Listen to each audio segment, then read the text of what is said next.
Il est 8h18. Le 7-10 Listen anywhere.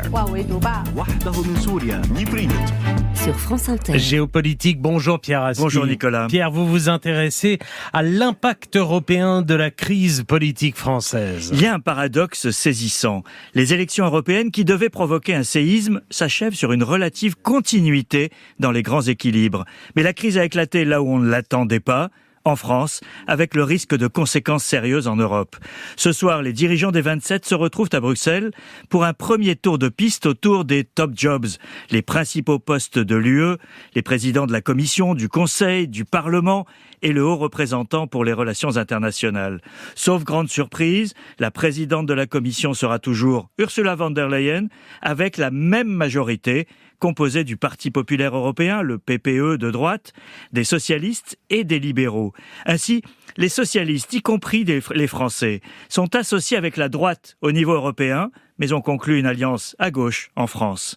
Ça fait partie de cette culture du compromis qui est au cœur de la construction européenne et si absente de la scène politique française.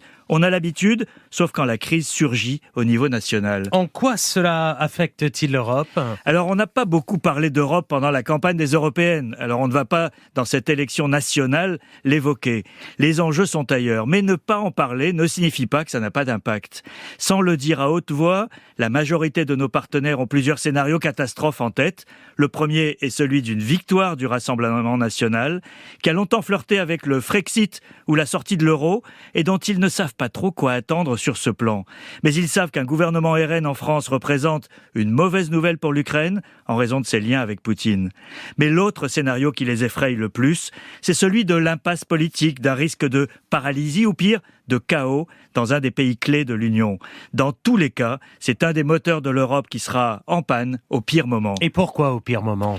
L'UE, Nicolas, est à un moment décisif de son histoire, entre guerre en Ukraine et possible victoire de Donald Trump, entre transformation technologique et redéfinition des rapports de force mondiaux. Une éclipse française constituerait un handicap certain pour relever tous ces défis, auxquels on peut ajouter ceux de la défense, de l'élargissement ou du mode de fonctionnement à 35. Les partenaires de la France se rendent bien compte qu'ils ne peuvent en aucune manière influencer le débat en France. Notre pays les a habitués à ces crises de nerfs, à ces éruptions volcaniques, là où d'autres privilégient les évolutions douces.